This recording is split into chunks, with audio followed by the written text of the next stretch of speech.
So ayan guys, ang araw ngayon ay Monday at katatapos ko lang po maglaba. Oh my God.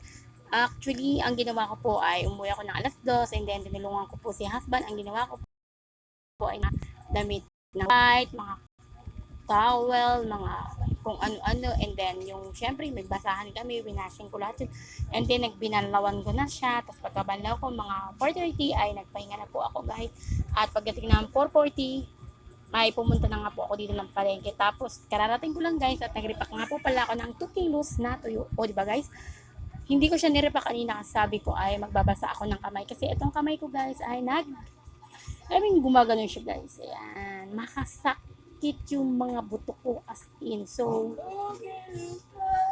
kailangan kong mag-relax. So, ayun na nga guys, katatapos ko lang din repack ng 2 kilong tuyo. Tapos yun, puro salinas yun guys. May 50, may 20. Yun lang yung ginawa ko. Tapos guys, wala rin akong timbangan at nasira yung aking timbangan. Ito nga po pala ay nasira dahil siguro dahil 2 years na. O parang 3 years, ganun, 4 years. Ewan kung bakit kinagat kasi ng daga yung charger. So, lagi siyang nababagsak dati. Kasi nga, palipat-lipat kami ng tindahan. Kasi nagkaroon ng mga problema. Alam mo yun na guys. Ayun.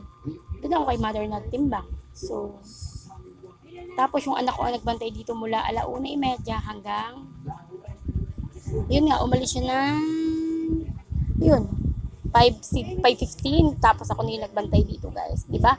Grabe ang inyong lingkod. Walang kapahinga-pahinga. Oh my God.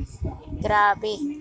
Sino ba ang mag-aakala na akala nila ang saya-saya ng buhay ko pero hindi nila alam. Ang dami-dami kong ginagawa. Diba ganyan pag nanay ka. Tapos minsan